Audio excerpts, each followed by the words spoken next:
Alright, what's up, Fade Family? Jarvis Guide to Void Jarvis YT here, and welcome back to another Diecast showcase. Now, it's been a while since we've done one of these, and over the past couple months, I've bought many more cars than this. But yesterday, I had a particularly good haul from Target, and I thought, hey, you know what? I'm going to be reviewing some of these within the homecoming season, so I thought I may as well talk about them in their own Diecast showcase. And one of them, the cream of the crop, this is the Glow Racers Lightning McQueen, produced by Mattel. So this is one of those metal die-cast things that we have reviewed on the show before from the Disney Pixar Cars brand. And overall, man, this is a really solid design. This feels like one of the most true permutations of Lightning McQueen that I have in my entire collection, because I do have a NASCAR Metal Series Lightning McQueen, and I also have a muddy variant that I reviewed back in 2022 in season 3, but I've yet to obtain a Lightning McQueen cast that's as faithful to the actual character as this. And apparently it can glow in the dark. I don't really believe that. Whenever Mattel advertises, special features on these cars, like if you put it in water, it can change colors, or it can glow in the dark. I don't believe them, because half the time the shit doesn't work, and it's a marketing gimmick that's used to make the cars more expensive. But regardless, I bought this for the design, not the feature, so I guess I will have to test it in the review, which I really don't want to do, but you know what. Anyway, man, up next I got a DMC DeLorean, and I'm really happy that I found it. Now, it may not be the DeLorean time machine popularized by Back to the Future, one of the greatest movies of all time, but either way, the DeLorean is still a very good looking vehicle, and from what I can tell, the designers of Hot Wheels did a mostly decent job with the design. I'll have more to say about it in the review, but I really do like the color scheme. Overall, man, it's a great car. It's like something you have to have in your collection, whether it be the Back to the Future version or another version. I always have appreciated cars from the 80s that tried to be something more than the generic boxy sedans that were just so prevalent throughout that decade. Alright, moving on from that, we have a Chevy Camaro, 2010 Chevy Camaro SS. This is apparently a fire chief vehicle. This is not realistic to reality, and based on what I can see, it has a lot of the same issues that I've had with many of the previous Camaros and Corvettes that Hot Wheels has produced before, in terms of not painting the front or back lights. I have a very big issue with that, but I do see some positives. The decals do look nice, and I do like what they did with the coloring they used for the siren and the window pane. That was cool, but again, I'll have more to say about this in the review. Not sure when that'll be, because it's not on the schedule for the season. Alright, up next we have the Runway Rescue. Well, this is a nice little pun there, Rescue. I really picked this up because it looks so crazy. If I'm not mistaken, it doesn't list there being a special feature, but I think you can actually move up the ladder, which I guess is interesting. Or that's not a ladder, it's like a hose. So as far as I can tell, you can move that up, so that should be interesting to look at in the review. Very interesting color choice, just a very bizarre, clearly futuristic vehicle. I don't know. I may have to reserve judgment for that until I see it under better lighting and optimal conditions, because it's unique, but that doesn't necessarily mean it's good. Item next, we have the Batmobile from Batman the Animated Series. I never watched Batman the Animated Series. I've seen like part of episode 1, but it's not one of the Batman shows I grew up with, so I'm not really familiar with this. I will say I do like the exaggerated proportions on this thing. I've never really seen a Batmobile like this. I mean, in terms of the horizontal shaping, yeah, but in terms of the vertical, with the actual cockpit of the vehicle being so small, never really seen that before, but I do appreciate it. And you have that little exposed engine thing on both sides. Just overall, a very cool cast. I think I might already have one of these in my collection, if I'm not mistaken, like a purple variant, but I'm not sure.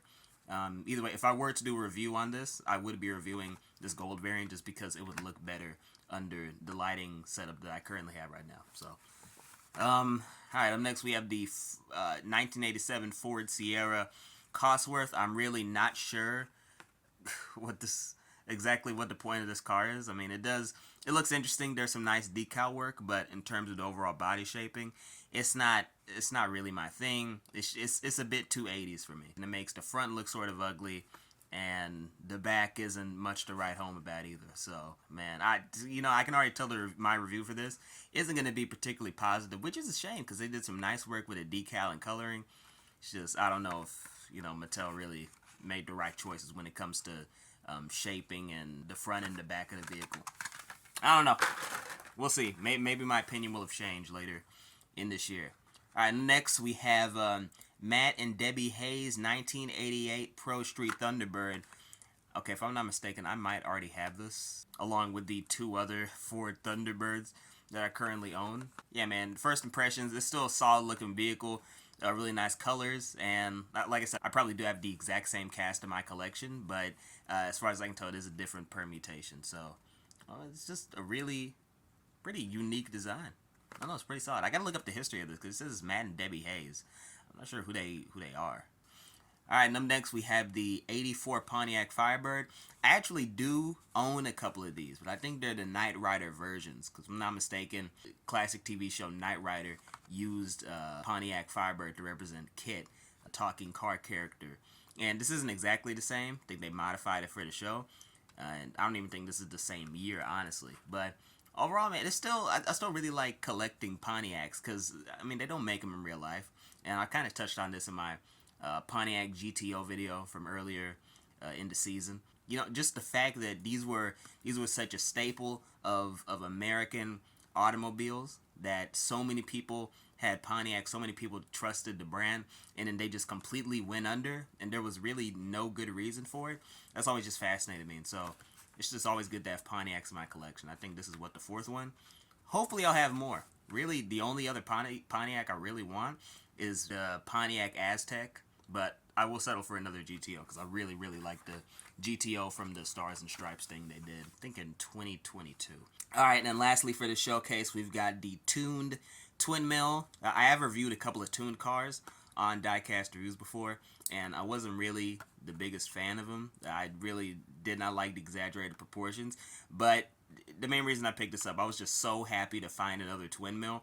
I just leaped at the opportunity to get it because I really do love the twin mill. I have 2 of their cast right now, and even though one of them has a pretty serious production issue, I don't think I've reviewed that one yet. But even I still love it because the twin mill, it survived this long. It's a classic Hot Wheels design, and they always manage to find something new and interesting to do with it. It's like they know that it's basically their signature car. It's one of the original Sweet 16 Hot Wheels, and so I guess the people at Mattel realize, well, we really can't fuck up with this.